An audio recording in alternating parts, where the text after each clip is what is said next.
Banyak orang yang bilang matahari terbit punya energi positif bagi setiap orang yang menyaksikannya. Warnanya yang menguning membuat setiap orang merasakan semangat yang ia sebarkan ke muka bumi. Kepada mereka yang mencintai perjalanan, inilah kisah kami semalam di Labora.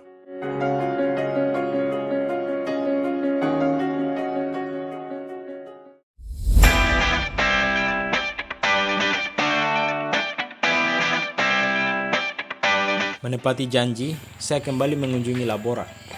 Kali ini, kami membawa perlengkapan yang cukup untuk bermalam di sana.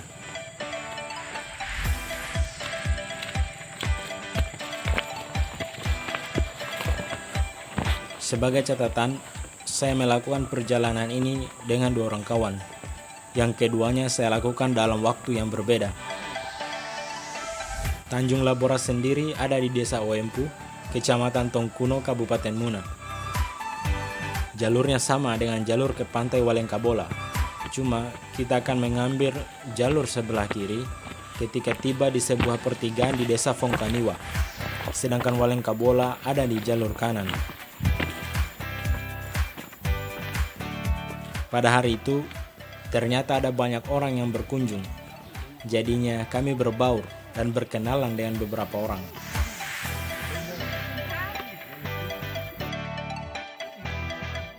Ada Ilham, seorang remaja tanggung dengan sepupu-sepupunya yang baru pertama kali ke Labora.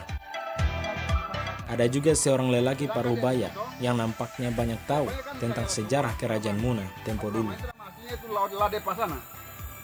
Lade Pasana nama aslinya Tapuraman itu. Jadi anaknya Om Putosangnya, mamanya Wade Sope. Wade Sope putra daripada Maria Gonstesi, orang Belanda, ya. Maria Gonstesi. Setelah mereka pergi, barulah kami mendirikan tenda, menyetel perapian, dan memasak air untuk membuat kopi.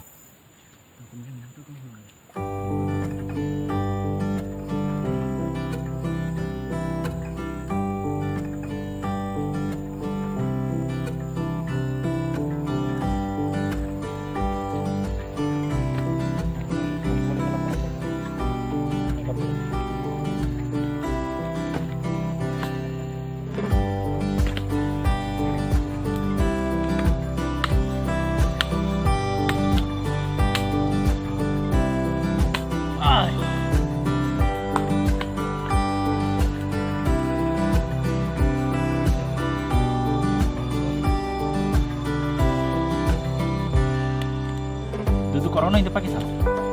Lupa nih. Ati. Iyo, ano ni sino kopi? Hindi mo isti. Stop.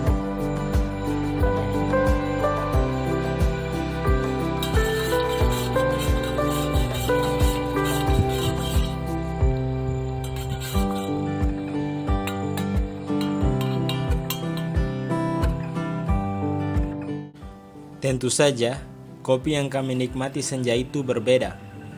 Ada jingga langit yang menemani, ada harum dedaunan dan rumputan, ada kapal-kapal nelayan sebiji 2 biji yang sedang memancing nun jauh di sana, dan remang-remang cahaya lampu rumah yang tampak dari seberang Pulau Buton. Semuanya bersatu padu dengan derai tawa kami ketika bercerita tentang hal-hal konyol yang pernah kami lakukan.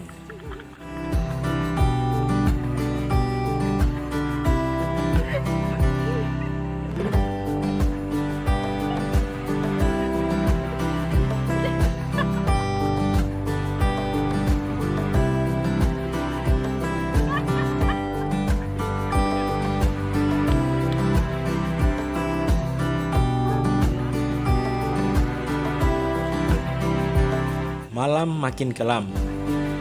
Kami kemudian memasak makan malam karena khawatir awan hitam yang mendekat akan memuntahkan hujan dan membasahi perapian kami.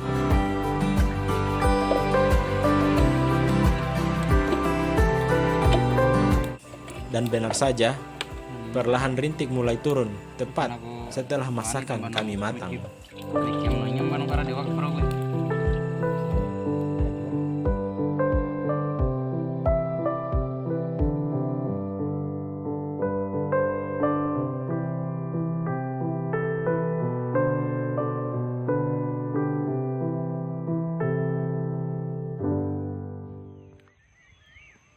Pagi menjelang, matahari mulai mengintip dari ufuk timur. Awannya bersahabat pagi ini, seolah membiarkan kami menikmati suasana alam sekitar.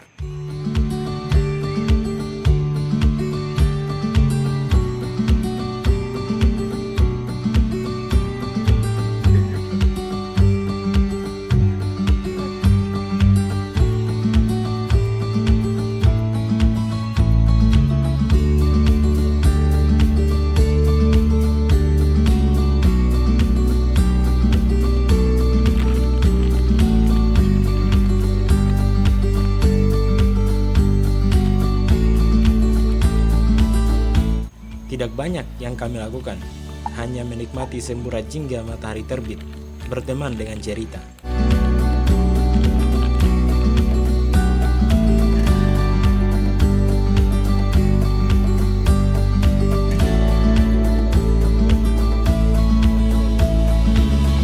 Setelah puas menikmati cahayanya, kami bergegas kembali. Yuk. Kali ini menuju pantai yang ada di bawah tebing tempat kami bermalam.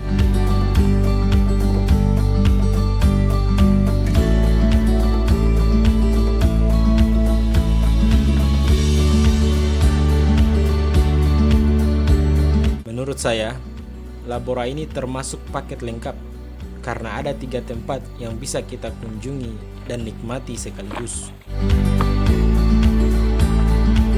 Ada ketinggian, ada pantai, dan ada juga gua yang di dalamnya ada air tawar yang bisa kita gunakan untuk minum atau membilas badan setelah mandi di pantai tentu saja. Cuma kawan, perjalanan ke pantai tergolong ekstrim untuk dilalui karena lereng tebing yang curam dan batu-batu licin, apalagi setelah hujan semalam. Jadinya kadang-kadang tangan harus membantu kaki agar tidak tergelincir ketika menuruni lereng itu. Sebelum sampai di bibir pantai, terlebih dahulu kita akan melalui mulut gua yang ada di sebelah kanan. Dan di depan mulut gua inilah kami kembali membuat tungku. Berenang termasuk aktivitas yang membutuhkan energi yang besar. Olehnya itulah kami berniat untuk ngopi terlebih dahulu, sekedar menambah tenaga.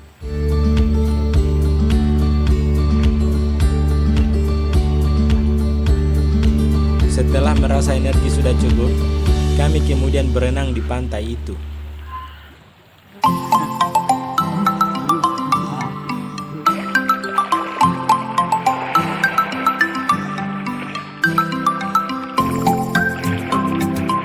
Segar sekali rasanya kawan. Ditambah lagi pantainya sepi, seperti berenang di pantai pribadi sendiri.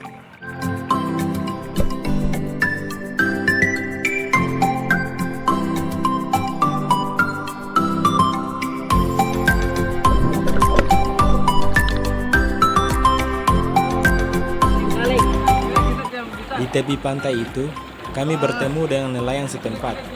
Rupanya mereka baru saja pulang dari melaut dan hendak mengangkat perahunya ke darat. Hasil melaut hari itu sepertinya tidak memuaskan, karena dari 3 perahu mereka hanya mendapat ikan 3 ekor pula. Itu pun masih tergolong ikan-ikan kecil. Kami pun bercerita panjang lebar tentang laut, tentang darat, tentang pekerjaan, tentang kawanan motor trail yang merusak jalanan berbatu yang setiap hari mereka lewati. Setelah berenang dan berkelakar, kami menuju ke dalam gua. Pintu masuk ke dalam gua ini memiliki atap yang sedikit rendah, sehingga kita harus jalan seperti dalam posisi ruku ketika kita sedang sholat. Sedangkan di bagian yang ada air tawarnya, langit-langit gua cenderung lebih luas sehingga memungkinkan kita untuk berdiri. Air dalam gua ini tawar, 100% tawar. Tidak payau, karena biasanya sumber air dekat laut itu masih payau rasanya. Tapi tidak dengan air dalam gua ini. Tawar betul. Tidak ada payung.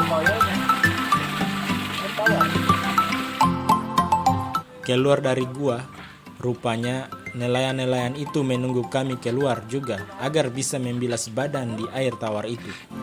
Sambil bergantian, mereka masuk satu persatu.